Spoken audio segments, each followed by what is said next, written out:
Et un truc que j'entends très souvent quand je parle de routine, c'est «Ah, moi les routines, j'en veux plus, ça m'enferme». Comme si avoir une structure dans sa vie, ça voulait dire devenir rigide. Comme si ça voulait dire vivre dans quelque chose de mécanique. Comme si ça allait enlever de la liberté. Bah, pourtant, ce que j'observe très souvent, c'est exactement l'inverse. Les femmes qui rejettent complètement la structure sont souvent celles qui finissent le plus épuisées. Parce que quand il n'y a aucun cadre, tout repose sur la volonté. Et la volonté, c'est une ressource qui s'épuise très vite. Quand on parle de routine, beaucoup de femmes ont immédiatement une réaction de rejet, presque physique parfois, comme si le mot lui-même posait un problème, comme si routine voulait forcément dire rigidité, ennui, contrainte, perte de liberté. Alors franchement, je peux le comprendre, parce que pendant des années, on nous a vendu une image de la routine qui n'est pas du tout. Une image très lisse, très performante, très instagrammable, la fameuse routine parfaite, celle où on se lève à 5 heures du mat, on boit de l'eau citronnée, on médite, on écrit dans son journal, on fait du sport, on lit 10 pages, on visualise ses objectifs, et tout ça avant même d'avoir commencé sa journée. Alors sur le papier, j'entends, ça peut faire rêver. Mais dans la vraie vie de beaucoup de femmes, ça donne surtout envie d'aller se recoucher. Parce que quand tu as déjà une vie bien remplie, avec le travail, les enfants, la maison, les imprévus, la charge mentale, ce genre de routine, ça ressemble pas à un soutien. Ça ressemble à une pression de plus. Et comme si on te disait encore, Tu n'en fais pas assez. Tu pourrais être plus discipliné. Tu pourrais mieux gérer. et forcément, à force d'associer le mot routine à cette espèce d'idéal impossible, beaucoup de femmes finissent par rejeter l'idée en bloc. Et je ne les blâme pas. Elles se disent, très peu pour moi, je ne suis pas faite pour ça, mais moi j'ai besoin de liberté. Et le problème, c'est qu'à ce moment-là, elle ne rejette pas seulement la rigidité, elle rejette aussi, parfois sans le savoir, l'idée même d'avoir des repères qui peuvent les soutenir. Parce qu'il faut être honnête, hein, ce n'est pas la routine en soi qui étouffe. Ce qui étouffe, c'est la routine pensée comme un moule, comme quelque chose de figé, comme quelque chose qu'il faudrait réussir parfaitement, alors qu'une vraie routine soutenante, c'est pas ça du tout. Une vraie routine soutenante, ça n'est pas une prison, c'est un appui.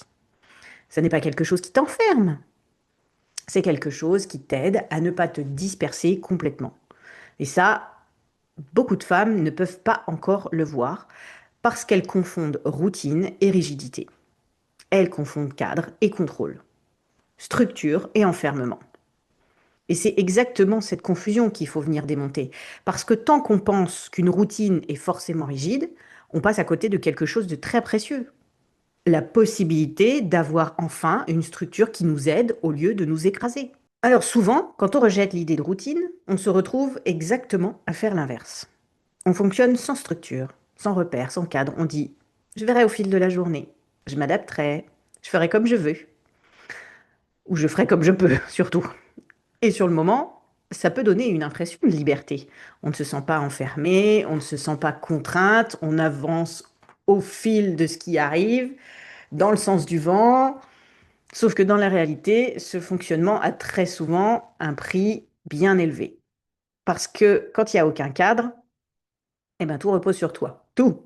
Sur ta mémoire, sur ta capacité à penser à tout, sur ta capacité à anticiper, sur ta capacité à décider.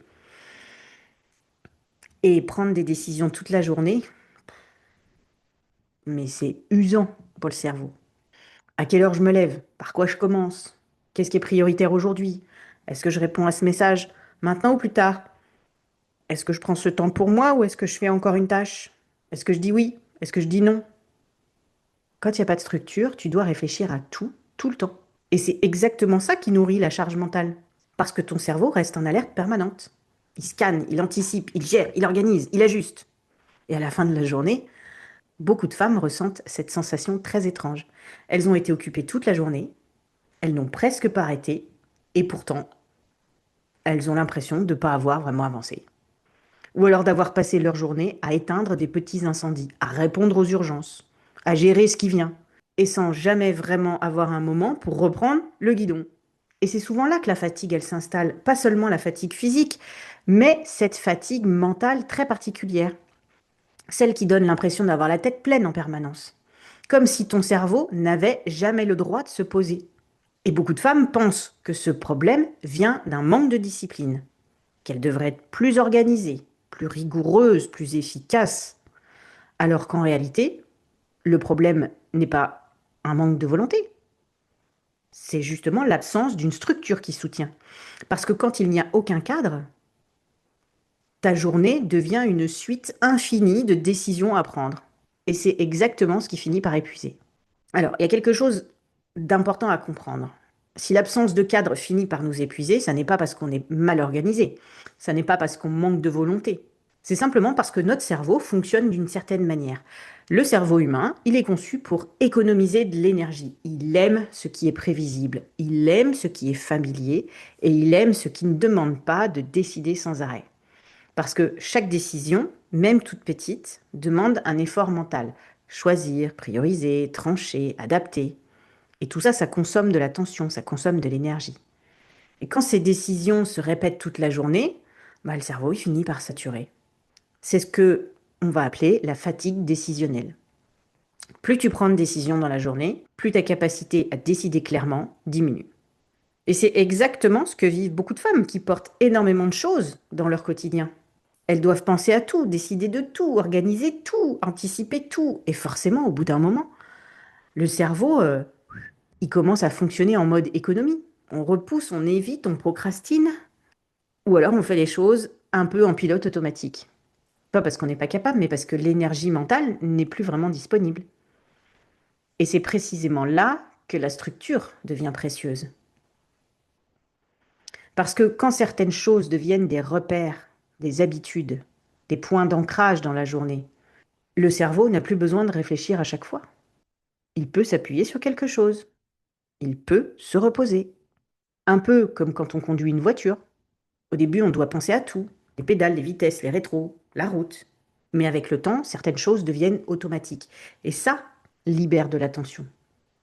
Dans un quotidien chargé, c'est exactement ce que peut apporter une routine. Pas une routine rigide, pas une routine parfaite, mais des repères qui vont enlever du poids à ton cerveau. Des moments où tu n'as plus besoin de décider, tu sais simplement quoi faire, ton cerveau sait quoi faire. Et c'est souvent à ce moment-là que certaines femmes découvrent quelque chose d'assez surprenant. Finalement, la structure peut être une forme de liberté. Parce qu'elle enlève une partie de la charge mentale qui pèse en permanence sur leurs épaules. Et quand on comprend ça, on peut commencer à regarder la routine autrement. Justement, pas comme quelque chose de rigide. Pas comme une série de règles à suivre parfaitement. Pas comme une structure qui soutient ta vie réelle. Parce qu'une routine qui soutient vraiment n'a rien à voir avec les routines parfaites qu'on voit parfois circuler. Elle n'est pas là pour impressionner, elle n'est pas là pour prouver que tu es discipliné, elle est là pour te simplifier la vie. Une routine intelligente, c'est simplement quelques repères qui protègent ce qui est important pour toi. Ton énergie, ton attention, ta clarté, ton espace mental. Et souvent, ça commence par des choses très simples. Un moment le matin pour te reconnecter à ta journée avant que tout le monde n'ait besoin de toi. Un petit temps dans la journée pour souffler. Un moment le soir pour refermer la journée au lieu de continuer à penser tout ce qui reste à faire. C'est pas des gestes spectaculaires, ce sont des points d'ancrage. Et ces points d'ancrage peuvent faire une différence énorme quand le quotidien est chargé, parce qu'ils créent des repères, des endroits où ta journée peut respirer, des moments où tu reviens à toi. Et c'est exactement ça une routine soutenante, pas un cadre qui t'enferme, un cadre qui t'aide à ne pas te perdre dans le flux des urgences. Parce que quand tout repose uniquement sur ta capacité à gérer, anticiper, penser à tout, ton énergie finit par s'épuiser.